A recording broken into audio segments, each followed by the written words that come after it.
Thank you very much. What a huge pleasure to be here today and open your session. I wanted to start showing you something I think you will find familiar. Here we go. Do you remember this one? What is it? It's a Nokia 3310, once recognized as the greatest phone ever produced. I guess most of you in this room own one. Please raise your hand if you own a 3310. Wow, okay, so we got almost 100% market share here. Huh? So you will remember, it never ran out of battery. You could play Snake on it. It was world famous for being the indestructible phone. In the mobile industry, the saying used to go that if someone drops an iPhone, the screen breaks, but if someone drops a 3310, the floor breaks. It was unbelievable robust. And in many ways, the 3310 embodied exactly what Nokia stood for as a brand: resilience, quality, and innovation. It was products like the 3310 that turned Nokia not only into one of the most successful companies on the planet, but also into a case study at business schools all around the world.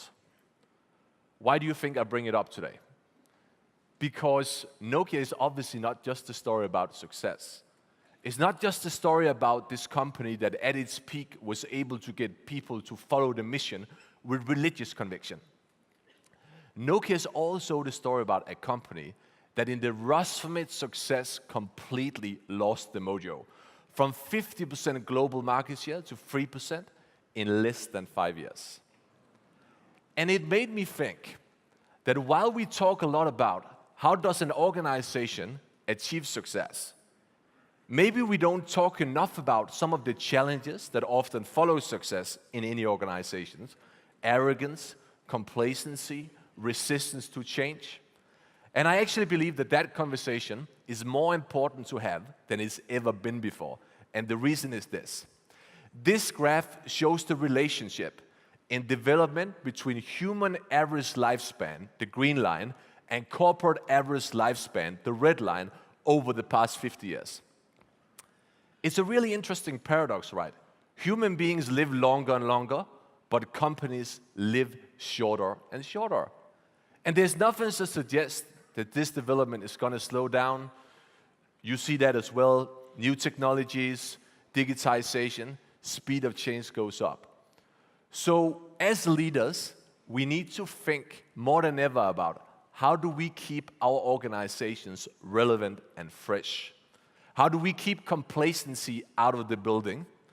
And how do we reinvent our organizations, not from a position of weakness, but from a position of strength?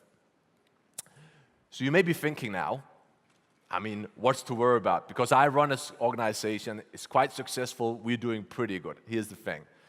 If it can happen to Nokia, it can probably happen to you too. Okay? The reason I'm saying that is because when an organization becomes successful, it doesn't just fight its competitors anymore. More than anything, it fights itself. We fight human nature, we fight our own psychology. And how do we win that battle? Okay? That's what I would like to talk to you guys about today. I'm going to tell you two stories.